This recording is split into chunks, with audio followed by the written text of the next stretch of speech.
Alright, if you guys caught my last upload on this channel, which was about Last of Us multiplayer details and everything and stuff like that, if you haven't, make sure to go check out that video after this video. Okay, so watch this video and then go back to that one, learn about some Last of Us Part 2 multiplayer details and stuff like that. Watch me absolutely suck at Last of Us multiplayer. However, in the beginning of that video, I said that I was having some sort of allergic reaction.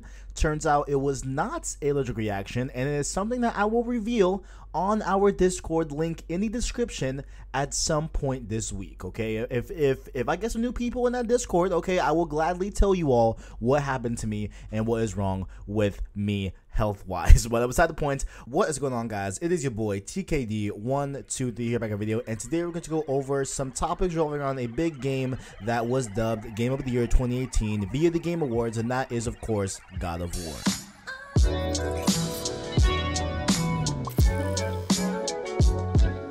And so I don't know about you all, but after I, rolled credits and was done with God of War on PS4, I wanted more. I could not wait for a sequel, with what was revealed at the end of the game, which I will not spoil here, but it is just insane of where they could go from this game. I wanted more. I wanted to know right now, you know what I'm saying? I definitely wanted DLC, for example, and it's been revealed that we will not be getting DLC, but there are some little things here that may play in that I found in-game that could have been the DLC that Barlog is talking about here later on in the video. But let's go to a cut of me in the game. And now we're going to cut to some in-game live commentary from God of War here that I'm, controlling right now.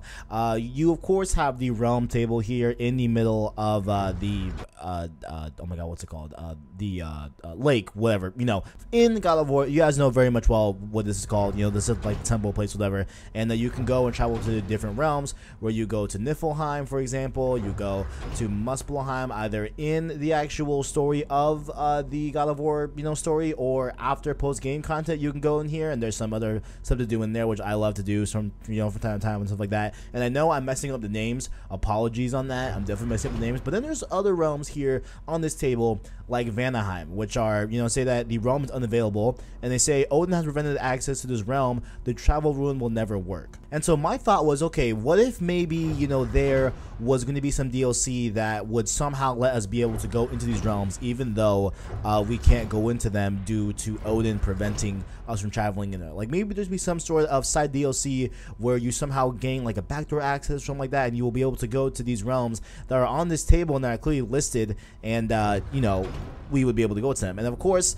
for the case of why they wouldn't be available at all, which we will know later in the video, of course it's because, to fill out the 9 realms of this table, of course you need all 9 realms to be physical. You can't just leave them out. So I get that part, but I totally thought they were going to be DLC, and it looks like they aren't, and they weren't, ever going to be, or maybe they were, we will talk later on. But this was mainly what I was talking about here when I was playing through the game, and I really wanted to get some DLC for this game because there were these realms that could have possibly been DLC. But back to TKD on the record. Okay, I'm back. So yeah, like I said before in that little clip, as I was playing the game, I really did want some DLC right after I beat God of War. Even though now, looking back in hindsight, I am glad that we didn't get DLC, but I really did want it as soon as I beat the game. And a big focal point of that was because seeing those realms that were currently unavailable as I was playing the main story. But if we go to some comments by Cory Barlog, which he was speaking on the Game Over Greggy show, rest in peace, Game Over Greggy show, what I'm saying, RIP that show, shot kind of funny, but beside the point, Barlog was speaking on the second to last episode of the Game Over Greggy show, and he said that he had a, quote, really fun idea for DLC, which obviously heightened my just intrigue, my interest on whatever he had planned for DLC, because oh my gosh, I would have wanted it, and I kind of do, kind of don't. I know I've literally said both, that I want it and I don't want it at the same time, but beside the point, I will explain that later on. But he said that he had a really fun idea for this DLC, but he said, quote, that it was, quote, ultimately too ambitious, and he said that I would have been on a similar level to The Last of Us Left Behind or Uncharted Lost Legacy, which if you have no idea what those two are, and in terms of what I have played Uncharted Lost Legacy. I actually enjoyed it a lot. A lot of people kind of overlooked it just because it didn't star Nathan, but I thought it was a great Uncharted, nonetheless, and I plan on playing Left Behind a little bit more closer to The Last of Us 2's release. But beside the point, those two were branching ops of their original games, The Last of Us and of course Uncharted 4, and so those were originally planned to be just DLC that you would get traditionally. It'd be probably like a 2-3 hour experience, but on both occasions Naughty Dog kind of blew up the DLC that they had and just kept, you know, just expanding it and working on it a ton, and it became its own little standalone product that would have, you know, been able for purchase. Even if you didn't own Last of Us or Uncharted 4, you can go right now and just buy Left Behind by itself, I think for like $3, something crazy like that. And you can buy, of course, Lost Legacy, and that was all by itself and stuff like that. And so you know, they were their own standalone products that of course were not a full $60, but they were just little bite-sized type of things that were just bigger than DLC but just under a full game. So that's what he was talking about when he says that whatever DLC he had, you know, planned for God of War, it was going to be similar to a level of like Left Behind and Lost Legacy. Thus, that's why he said it was too ambitious. Like, it was just too big. A lot of people on Twitter are saying that when he said too ambitious, he almost was like speaking as if like he was, you know, one of these people that rock AirPods and think they have a god complex, like that it was too good to be DLC or something. No, that's not at all what he was saying. He was saying that it was just too grandeur, like too big to, you know, even be DLC and stuff like that. So that's what he was kind of getting at right there. Not that it was like quality level, of course it would have been amazing, but he was mainly getting at that like they were almost developing the next game already, and they just kind of wanted to not do that at that current point and not make those big things this standalone, and rather just have it be its own next iteration of the series of God of War. But he went on to say, quote, "It would have ended up being its own thing, rightfully so. Everybody had said to me, dude,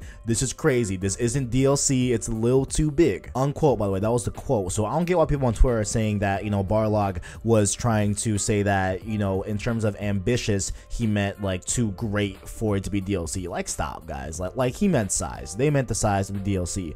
But beside the point, I just think it is so interesting to know this, and that it was going to be this big thing, would have been its own standalone, you know, separate, you know, God of War colon whatever title they wanted to do. Like it was gonna be on the same level as Left Behind or Lost Legacy. I think that is super cool, and then I get to the point where I understand why they didn't do it, and I really kind of appreciate that they didn't do it, because look, I love God of War, right?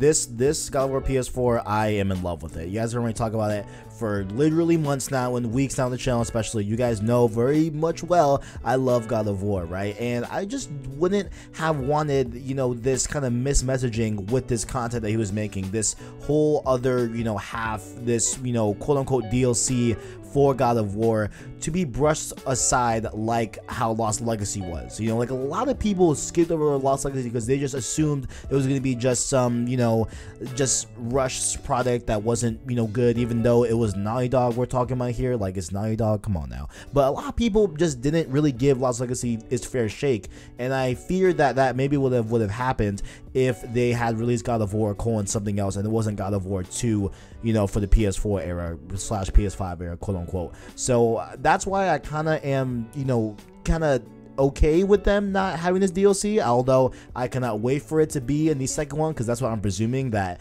I don't believe Barlog just scrapped the whole thing. I think this is definitely going to be for the next God of War content that we'll see in the next game. But moving on, there was another thing that he also talked about during the development of God of War. Now, these comments by Barlog are from an interview with VentureBeat, and I will link both of these articles in the description. I'm getting these from Push Square, so I will link both of them in the description. All credit to Push Square for this information. But especially in today's landscape in gaming, right? I feel like a lot of games, they just make their games open world just to say that it's open world, even though it would have been probably better and would have been probably received better and would have been probably sold more, probably a lot more people would have played it if it wasn't open world. Like, I feel like a lot of games would benefit from just being a linear experience that told a story, did what it wanted to do, and didn't feel like it had to do this extra stuff, and just didn't feel like it had to be an open world just because it's 2018 and that's where we're at in gaming from a more like wide standpoint, right? So it feels like, and it looks like, Cory Barlog was definitely about that move. He was adamant on not making God of War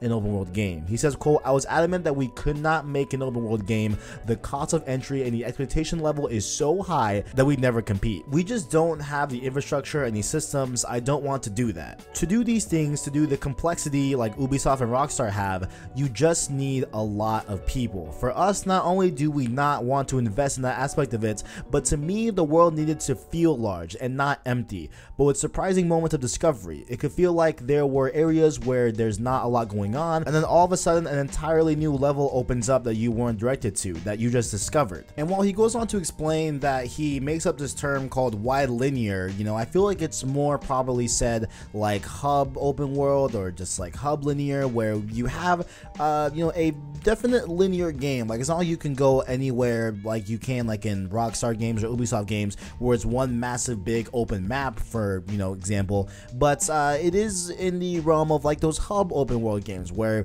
you have a linear path, but in those linear paths you come across big wide open spaces like we have in God of War. And so he says that this wide linear approach was what he wanted to do. He said, quote, "Once we started saying wide linear, I didn't have a term for it. One of the level designers actually started saying that was a good way to describe it, because I kept saying not open world. That's the worst way to describe something, to say what it's not. It's better to give people a good picture." And I think what's really cool about both of these stories, you know, in terms of not having DLC and God of War not being open world, I get how when you think about it, it sounds like we want it. It sounds really cool to, you know, have DLC for God of War or have a open world version of God of War. And like those two things sound really cool in the mind, but I really like how, you know, Cory Barlog as a director of this game really kind of reeled it back and kind of just understood what his studio was able to do, what they could do, their capabilities and stuff like that, and realized that, you know, DLC probably wasn't the greatest thing right now because it just ended up blowing up to be something crazy,